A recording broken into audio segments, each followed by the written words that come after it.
Hello दोस्तों, स्वागत है आप लोग का। फ्रेंड्स, आज डेट है 6 जून। देखते हैं करंट अफेयर न्यूज़ में कौन कौन सी न्यूज़ इंपॉर्टेंट है हमारे एग्जाम पॉइंट ऑफ व्यू से। उससे पहले आईएएस प्रीलिम्स का एग्जाम पोस्टपोन हो चुका है, ठीक है। उस पर वीडियो बनानी चाहिए थी, मैंने बनाई नहीं है, तो इसके बाद जस्ट हम बना देंगे अभी कुछ देर में, ठीक है। तो अगर इसकी डेट की बात करें, देखो तो पहले तो ये दोस्तों 31 मई को होना था, राइट।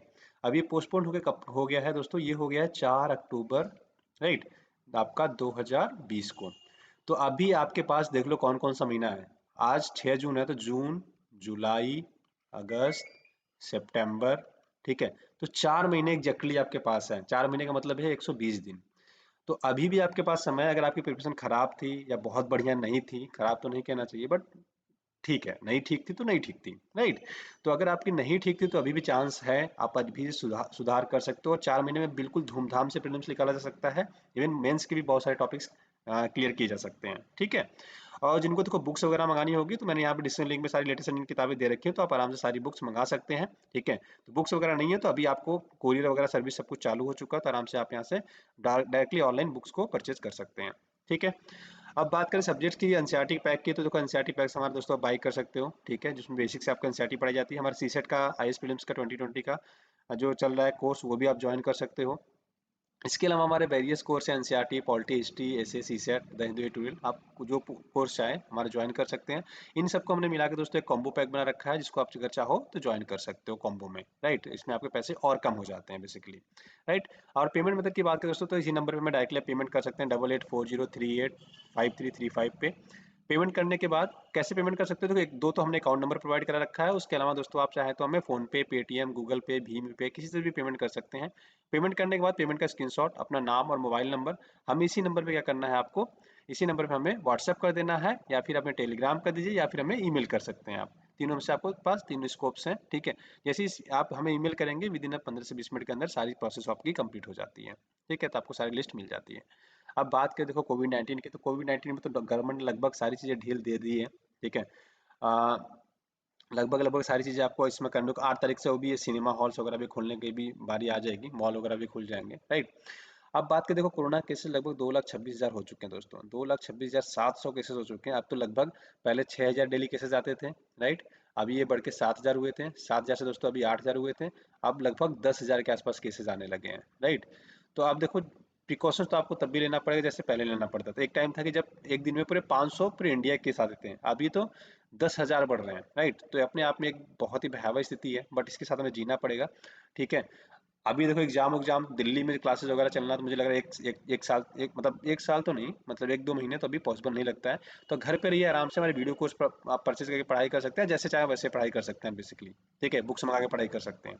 तो आप घर पे रहें, और उसके साथ साथ जरूरत ना हो तो बाहर ना निकलें। अब हमारे एग्जाम पॉइंट से बात करें, देखो तो इसमें डब्ल्यू की चर्चा की जाती है। तो देखो डब्ल्यू की अगर बात करें, तो देखो इसकी क्या क्या पूछी जा सकता है ये समझिए, ठीक है। देखो हम क्या करते हैं ना, अपने साथ क्वेश्चन नहीं करते हैं। अगर आप अपने साथ क्वेश्चन करोगे तो आपको सारे आंसर अपने आप मिलते चले जाएंगे। एक क्वेश्चन क्या पूछ सकता है कि इसका हेडक्वार्टर कहाँ है डब्ल्यू का। दूसरा क्वेश्चन पूछ सकता है कि इसकी मेंबर कंट्री कैसी है, ये ऑर्गेनाइजेशन कैसा है। तो अंतर सरकारी का मतलब इंटर गवर्नमेंटल बॉडी है ये, ठीक है।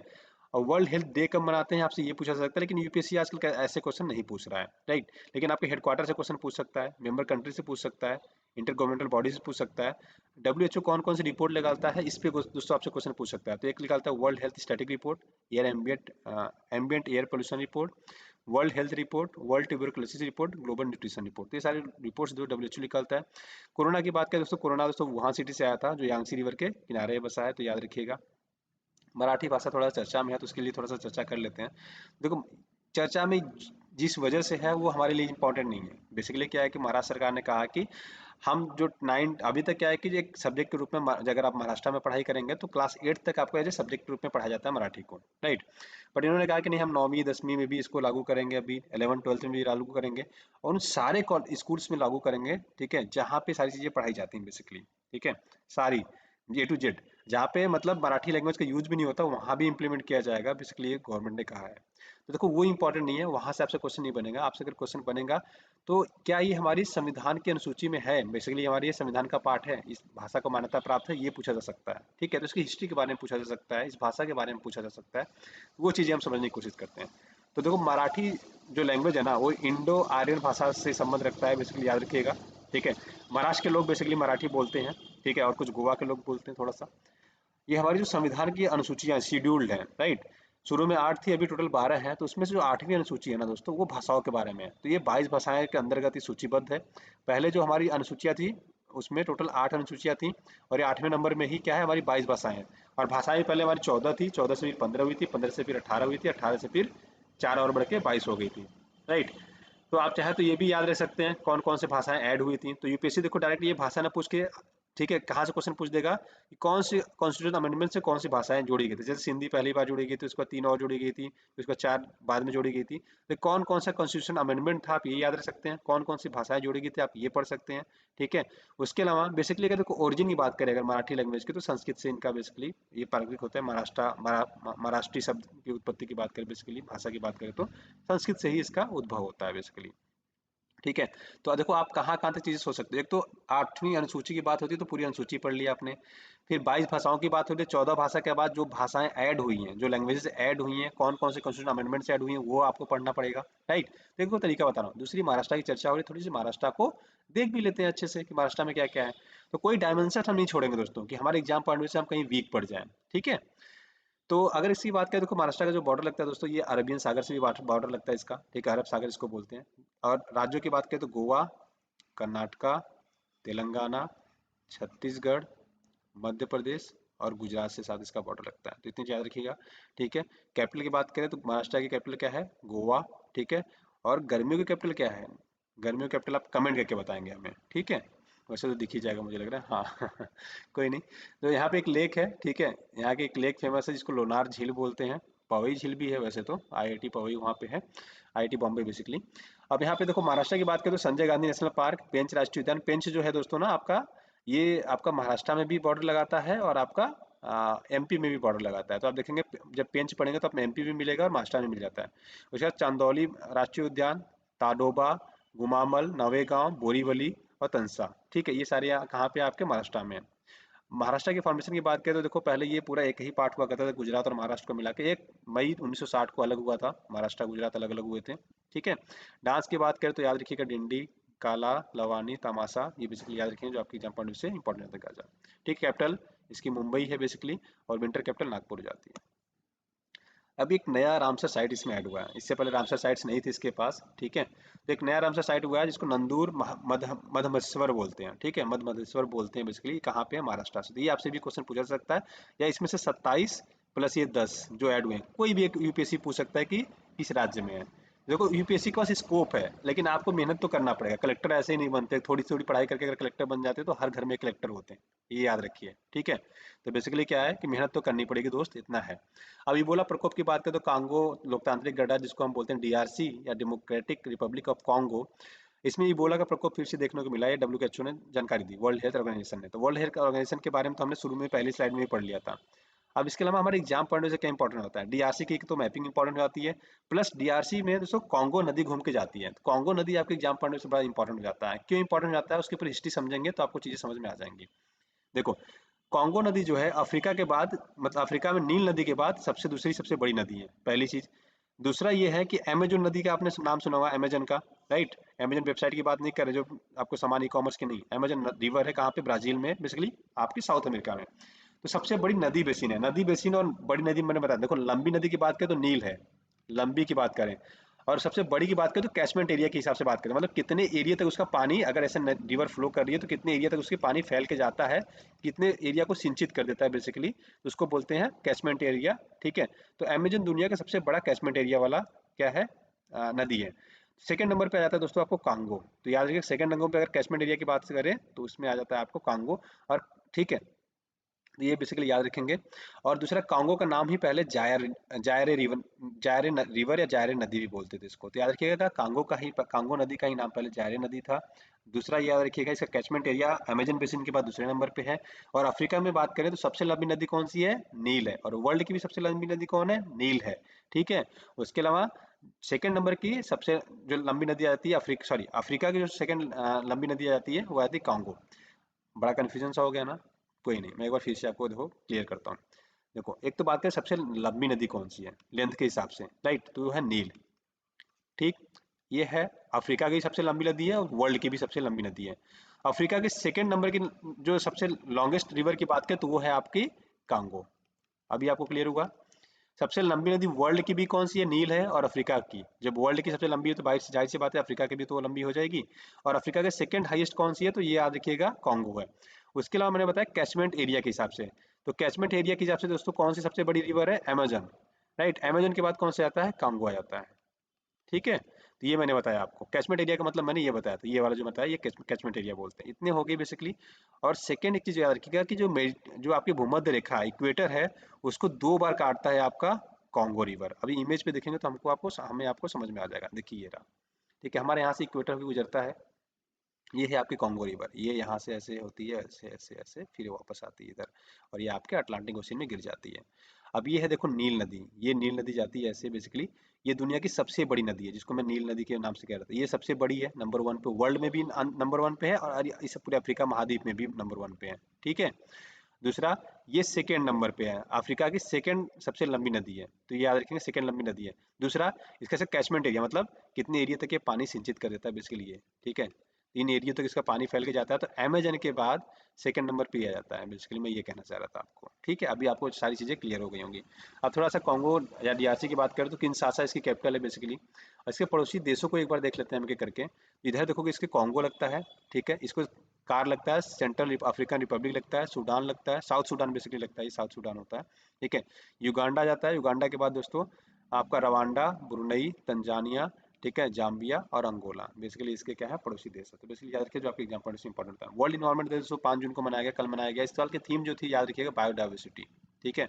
तो बायोडाइवर्सिटी थीम थी बेसिकली इसकी, ये तो याद रखिए जो आपके एग्जाम पॉइंट से इंपॉर्टेंट हो जाता है, ठीक है। पर्यावरण से अच्छा बेसिकली इसका उद्देश्य होता है इन्वायरमेंट डे मनाने का।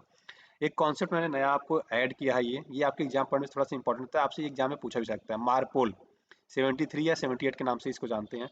तो मारपोल बेसिकली क्या था, ये जान लीजिए। एक तो याद रखिएगा प्रदूषण की रोकथाम के लिए था, और कैसे प्रदूषण की रोकथाम के लिए था, ये एग्जाम पढ़ने से मोस्ट इंपॉर्टेंट, इसको मार्क करके रखिए, ये आपसे एग्जाम में पूछा जा सकता है। वेरी वेरी इंपॉर्टेंट, मार्क करके रख सकते हैं इसको आप, ठीक है। तो मारपोल की बात करें दोस्तों, तो ये प्रदूषण की रोकथाम के लिए बेसिकली बना था, ठीक। कैसे प्रदूषण की रोकथाम के लिए?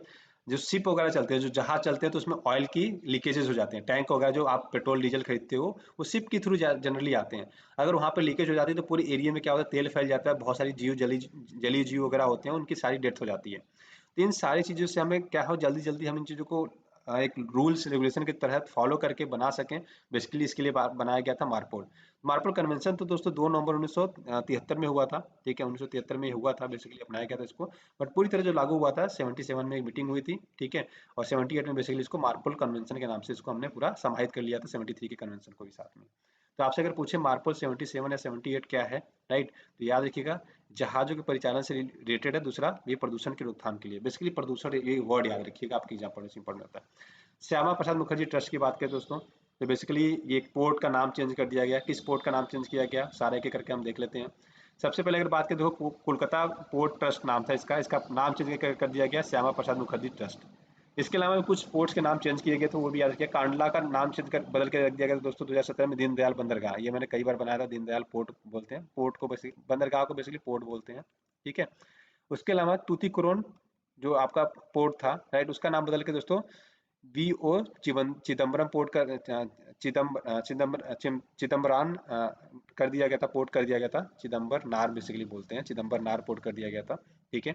उसके अलावा नावा सेवा पोर्ट ट्रस्ट था, जिसका नाम बदल के बाद में जवाहर नेहरू पोर्ट कर दिया गया। इसी को हम जीएनपीटी के नाम से भी जानते हैं। तो सबसे बड़ा हमारा पोर्ट है जो कहाँ पे है? महाराष्ट्र, राइट। तो याद रखें जीएनपीटी हो गया ये, ठीक है, ये आप याद रखेंगे। प्लस कांडला याद रखिएगा। जीएनपीटी के बारे में तो पूछे जाने के चांसेस कम है, क्योंकि 1988 और 2011 का है। ये आपसे पूछा सकता है कांडला बंदरगाह किसका नाम हाल ही में चेंज करके दीनदयाल बंदरगाह कर दिया गया। तो ये आपके एग्जाम पॉइंट से इंपॉर्टेंट हो जाता है थोड़ा सा। अब कोलकाता की चर्चा हो रही तो पश्चिम बंगाल की भी हम लोग दोस्तों चर्चा कर ही लेते हैं। तो पश्चिम बंगाल के देखोगे तो अंतर्राष्ट्रीय सीमाएं दोस्तों 3 देशों से लगती हैं। कौन कौन सी अंतर्राष्ट्रीय सीमाएं लगती हैं? तो आप देखोगे इधर जो इसकी सीमा लगती है, यही भी देख लीजिए, ये बांग्लादेश से इधर सीमा लगती है, इधर देखो तो भूटान से सीमा लगती है, और इधर आपका नेपाल से सीमा लगता है। पड़ोसी राज्यों की बात करें, इधर उड़ीसा से बॉर्डर लगता है, इधर झारखंड से बॉर्डर लगता है, फिर इधर आपका बिहार से बॉर्डर लगता है, फिर ऊपर देखो तो सिक्किम से बॉर्डर लगता है, और इधर आसाम से भी बॉर्डर लगता है। तो हम सिक्किम और आसाम में फंस जाते हैं, तो याद रखिएगा सिक्किम और आसाम। अच्छा एक चीज़ और, एक स्टूडेंट से मेरे को कॉल करके बड़ा सही बोल दिया, सौरभ नाम है बच्चे का, बहुत अच्छे हैं पढ़ने में। तो उन्होंने मेरे को चीज़ बताई कि मतलब ठीक है, उस पे मैंने कभी गौर, वैसे पता तो है लेकिन मैंने कभी बच्चों आप लोग को बताया नहीं था, तो उसको मैं बता देता हूँ, ठीक है। देखो हम हर बार ये तो पढ़ते हैं कि सबसे नॉर्थ में कौन सा राज्य है, राइट, सबसे साउथ में कौन सा राज्य है, सबसे वेस्ट में कौन सा राज्य है, सबसे ईस्ट में कौन सा राज्य है। लेकिन आप एक चीज़ और, एक कैपिटल भी आप याद रखेंगे आपसे, ये देखो अरुणाचल प्रदेश सबसे लास्ट में आता है, लेकिन इसकी कैपिटल देखो ईटानगर यहाँ पे है, और नागालैंड की कैपिटल कहाँ है, कोहिमा यहाँ पे है। तो आपसे ये अगर पूछ ले कि सबसे ईस्ट में कौन सी कैपिटल है, तो याद रखिएगा कोहिमा आ जाएगा आपका, ठीक है। और राज्य की बात करें तो अरुणाचल प्रदेश आ जाएगा, ठीक। लेकिन अगर गुजरात की बात करें तो गुजरात में दोनों सेम ही रहेगा, गुजरात में कोई दिक्कत नहीं है, गुजरात की कैपिटल गांधीनगर है, तो ये दोनों गुजरात वाला एरिया रहेगा। नॉर्थ में अगर राज्य की बात करें तो हिमाचल प्रदेश, जिसकी कैपिटल शिमला हो जाती है। अगर वैसे बात करें तो लद्दाख की लेह हो जाएगी बेसिकली, या जम्मू कश्मीर श्रीनगर हो जाएगी, ठीक है। श्रीनगर आप बेसिकली बोलिएगा, ज़्यादा बेटर रहेगा, ठीक है। लगभग लैटिट्यूड की बात करें थोड़ा सा ऊपर हो जाता है, बट ठीक है। बट ये यूपीएससी ऐसे नहीं पूछ क्वेश्चन पूछेगा, राज्यों से पूछ सकता है बेसिकली, बट कोई ठीक नहीं है, पूछ भी सकते हैं। तो आप अगर ऐसे भी एक बार याद रखिएगा कि जो कैपिटल्स है ना, सबसे नॉर्थ में कौन सा कैपिटल है, तो आपको ये भी थोड़ा सा याद रखना है, ठीक है। तो याद रखिएगा गुजरात का तो गांधीनगर कैपिटल इधर है। इधर आपका आ जाता है, जो कैपिटल आता है ये आपका आ जाता है दोस्तों केरला का तिरुवनंतपुरम, ठीक है। तो याद रखिएगा राजधानी अलग हो जाती है, तो एक तो यहाँ पे अलग होता है, एक यहाँ पे होता है। इधर अगर बात करें तो जो आपका साउथ का राज्य है वो तमिलनाडु हो जाता है, जबकि तिरुवनंतपुरम इसकी कैपिटल हो जाती है केरला की, तो ये सबसे आपका साउथ में हो जाता है। और यहाँ पे आपके अरुणाचल प्रदेश हो जाती है, और लेकिन अगर कैपिटल की बात करें तो कोहिमा जो है सबसे इधर कैपिटल पड़ जाती है ईस्ट में, राइट। इधर आपका सेम ही रहेगा, इधर आपका लद्दाख लेह आ जाएगा, ठीक है। बेसिकली ये चीज़ याद रखिए, जो आपके एग्जाम पढ़ने से थोड़ा सा इंपॉर्टेंट हो जाता है, थोड़ा सा चीज़ें याद रखिएगा। और देखो अब उसके बाद बात करते हैं इसमें नेशनल पार्क की, तो जलदापाड़ा नेशनल पार्क कहाँ पे है, तो याद रखिएगा पश्चिम बंगाल। सुंदरबन तो सुना ही होगा, बुक्सा, न्योरा घाटी, गोरुमारा, सिंगली डाला, ठीक है। बेसिकली याद रखिएगा। चाऊ यात्रा कहती हैं यहाँ के फेमस डांसर्स है, कैपिटल ये है, 1950 को बना था। बायोस्फीयर रिजर्व की बात करें, ठीक है, तो 1900 सॉरी ये सुंदरबन तो बेसिकली हाँ ठीक है, सुंदरबन आपका 1989 में हुआ था। 2019 में इसको बेसिकली 31 जनवरी 2019 में इसको जो है आपके रामसर साइट्स में भी ऐड कर दिया गया सुंदरबन को। तो बेसिकली याद रखिए, जो आपके एग्जाम पॉइंट से इंपॉर्टेंट होता है। गांगेटिक डेल्टा के लिए फेमस है, तो ये याद रखिएगा। बेसिकली गांगेटिक डेल्टा टाइप का है, आपका रॉयल बंगाल टाइगर के लिए फेमस है, ठीक है। उसके अलावा बात करेगा दोस्तों, तो इसमें देखो दो आपके रामसर साइट्स आ जाते हैं, कौन कौन से, एक तो ईस्ट कलकत्ता वेस्ट बंगाल में है, ठीक है। दूसरा आपके ये आपका आ जाती है सुंदरबन, जो आपका 30/1/2019 को ऐड हुआ था। इसके अलावा ये 10 नए ऐड हुए हैं, तो आप ये भी थोड़ा सा पढ़ के रखिएगा, जो आपके एग्जाम पॉइंट से इंपॉर्टेंट हो जाते हैं, ठीक है। अरब चक्रवात, अरब सागर में चक्रवात आया था निसर्ग, तो उसको भी मैंने डिस्कस नहीं किया, तो उसको डिस्कस थोड़ा सा कर लेते हैं, ठीक है। तो देखो ये यूपीएससी नहीं पूछेगा निसर्ग कहाँ पे आता, चांसेस कम होते हैं, बट ठीक है। इसके लिए इसमें रूल्स जो होते हैं वो सुनिए। लो प्रेशर का चक्रवात किसको कहते हैं, जब इसकी स्पीड जो है 30 किलोमीटर 31 किलोमीटर से प्रति घंटे से कम हो। अब दाब की बात करें तो 31 से 49। डीप डिप्रेशन की बात करते हैं 49 से 61। साइक्लोन स्टॉर्म की बात करें 61 से 88। ठीक, गंभीर चक्रवात तूफान की बात करें तो 88 से 117। सुपर साइक्लोन की बात करें 221 से ज़्यादा हो जाती है, ठीक है। तो बेसिकली आईएमडी जो है हमारा दोस्तों, इंडियन मेट्रोलॉजिकल डिपार्टमेंट है, बेसिकली वो क्या करता है, अलर्ट जारी करता है। जैसे रेड अलर्ट का मतलब ये है कि जब हवा की गति 130 किलोमीटर से ज़्यादा होगी तो उसको हम बोलते हैं रेड अलर्ट हो जाएगा यहाँ पे, ठीक है। उसके अलावा ऑरेंज अलर्ट की बात करें तो इसकी स्पीड इतनी हो जाती है और लगभग इतनी वर्षा हो सकती है। येलो अलर्ट का मतलब है यह कि 48 घंटे पूर्व सूचना दी जाती है कि भैया तूफान आने वाला है, थोड़ा बच के रहिए, ठीक है। येलो अलर्ट का मतलब ये होता है। ग्रीन अलर्ट का मतलब है कि तूफान आएगा बट बहुत ज़्यादा खतरा नहीं है, आराम से आप रह सकते हैं, अपने काम में बिजी रह सकते हैं, बेसिकली ये होता है। अब देखो जो हिंद महासागर की बात करें तो इसमें 8 देश बेसिकली ये मिलके, ठीक है, जो नामकरण करते हैं। जैसे अम्फान आया था, तो अम्फान का नाम किसने किया था, थाईलैंड ने किया था। ये देखेंगे कैसे होती है नेमिंग इसकी बेसिकली।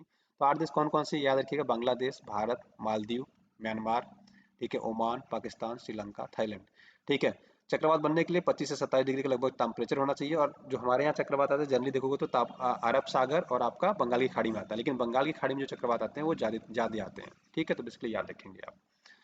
अब जो कैसे नेमिंग होती है, अगर पिछली लिस्ट की बात करें, जो पिछला ही लिस्ट था, तो आपने देखा कि ये लिस्ट ऐसे चलता है, पहले फानी आया होगा, फिर वायु, फिर हिक्का, फिर क्यार, फिर महा, फिर बुलबुल, फिर पवन, फिर ये आ गया आपका अम्फान। यहाँ पे लिस्ट हमारी खत्म हो गई, हमने आठ आठ नाम सजेस्ट करते हैं, यहाँ पे खत्म हो गई बेसिकली हमारी, ठीक है। उसके बाद क्या हुआ, इसके बाद आप जब आपने देखा होगा कि जब अभी आपका जो आपका मुंबई अरब सागर में आया, उसका नाम हमने क्या दिया था, निसर्ग। तो ये याद रखिए, निसर्ग किसने नाम दिया था, आपने चर्चा में सुना होगा, बांग्लादेश ने दिया था।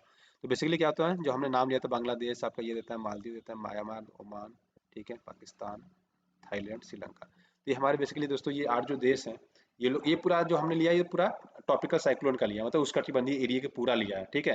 बट हम हिंद महासागर की चर्चा कर रहे हैं। तो इनको दोस्तों हर साल लिस्ट देनी होती है कि आप क्या करिए, नाम सुझा दीजिए कि आप कौन कौन सा नाम सुझाना चाह रहे हैं आगने वाले तूफानों के लिए। जैसे भारत ने अभी अगली वाली क्या दिया, गति, उसके बाद नाम दिया तेज, ठीक है। फिर उसके बाद मुरासू, ठीक है, आग, व्योम, झर, ऐसे ही भारत ने नाम 13 लिस्ट दे दी अपनी। अब इससे अगला जो तूफान आएगा, निसर्ग के बाद कौन सी आएगी, गति आएगी, गति के बाद निवार, फिर बुवेरी, ऐसे ऐसे करके आपके तूफान ये चलते रहते हैं बेसिकली, ठीक है। ईरान तो हमारे यहाँ नहीं आता है हिंद महासागर से, तो ईरान तो नहीं रहेगा, बट इसके आगे वाला बुवेरी आ जाएगा, फिर ये आपका ताउकाई आ जाएगा, फिर यास आ जाएगा, ऐसे नाम ये आपके आते रहेंगे। तो बेसिकली ऐसी नाम नेमिंग की जाती है, ठीक है। 1953 से हम ऐसे करते आ रहे हैं बेसिकली, ठीक है। तो ये चीज़ें थोड़ी सी समझाने के लिए मैंने बस बताई थी। अब देखो ये एक क्वेश्चन है जो मैंने पढ़ाया नहीं है, बट जानबूझ के ऐड किया मैंने ये, क्योंकि इसकी प्रोबेबिलिटी थोड़ी सी बनती भी है, नहीं भी बनती है, तो मैंने इसलिए थोड़ा सा वहाँ पे पढ़ाया नहीं, हमने डायरेक्ट क्वेश्चन ऐड कर दिया। तो हाल ही में समाचारों में रहा एंटीफा क्या है। तो बेसिकली अगर आप डोनाल्ड ट्रंप को अगर फॉलो करते होंगे, अगर ट्विटर फॉलो करते होंगे या उनको थोड़ा बहुत न्यूज़ में देखते होंगे, तो आपने सुना होगा ये नाम। अगर नहीं सुना तो कोई दिक्कत नहीं है। तो एंटीफा की बात करें दोस्तों, तो एंटीफा एक फांसीवादी विरोधी गैर संगठन आंदोलन है बेसिकली, ठीक है। अभी आपने सुना होगा कि एक जो अफ्रीका सॉरी अमेरिका में एक किसी ब्लैक्स की क्या हुई, हत्या हो गई, जायफ जायफ नाम था उनका बेसिकली, ठीक है। तो इसकी वजह से बहुत सारी हिंसा भड़क गई है आपकी अमेरिका में। तो डोनाल्ड ट्रंप ने क्या कहा है कि जो एंटीफा है, जो एंटीफा संगठन वाले हैं, उनको मैं आतंकवादी संगठन घोषित कर दूंगा, बेसिकली इस वजह से थोड़ा सा चर्चा में आ गया, ठीक है। तो ये एक एंटीफा, आप याद रखिए, फांसीवादी विरोधी गैर संगठन आंदोलन है बेसिकली, याद रखिए, जो आपके एग्जाम पॉइंट में थोड़ा सा इंपॉर्टेंट हो जाता है। उसके अलावा सबसे इंपॉर्टेंट, हाल ही में समाचारों में रहा मार्पोल 73-78 क्या है, तो आप याद रखेंगे क्या है ये, ठीक है। अब आप खुद बताइए क्या है। आशा करते हैं आपने इसका सोचा होगा क्या आंसर होगा। तो बेसिकली इसका आंसर हो जाएगा समुद्री जहाज़ों के परिचालन से प्रदूषण। मैंने बोला था एक वर्ड याद रखिए, क्या, प्रदूषण। ऐसे ही ऑप्शन आपके उधर के यूपीएससी फंसा देगा और आप फंस जाते हैं बेसिकली, ठीक है। आपको लगेगा क्या है, 73-78 हो, या तो परमाणु संयंत्र होगा या तो सुपरसोनिक मिसाइल होगी, और आप ए और बी में मार के निकल जाएंगे। समझ रहे हैं आप। तीन चीज़ों से थोड़ा सा बचिए और थोड़ी सी पढ़ाई अच्छे से करिए, मन लगा के पढ़ाई करते रहिए, ठीक है। तो जिनको वीडियो पैक्स वगैरह ज्वाइन करना दोस्तों, आप ज्वाइन कर सकते हो हमारा, ठीक है। ये सारे हमारे वीडियो पैक्स हैं, ठीक है। तो कॉम्बो पैक भी हमारा है, ये कॉम्बो पैक ज्वाइन कर सकते हैं इंडिविजुअली, चाहे जैसे आप चाहे वैसे ज्वाइन कर सकते हैं। हमने अकाउंट नंबर आपको प्रोवाइड कर रखा है, मोबाइल नंबर है, ठीक है। यदि जानकारी चाहिए तो हम इस नंबर पर व्हाट्सअप भी कर सकते हैं, ठीक है। तो आज की वीडियो में दोस्तों बस इतने रखते हैं। आशा करते हैं वीडियो पसंद आएगी, पसंद आए तो अपने दोस्तों के साथ लाइक शेयर सब्सक्राइब करना ना भूलिएगा। वीडियो देखने के लिए बहुत बहुत धन्यवाद, आपका दिन शुभ हो। Thank you so much, have a great day.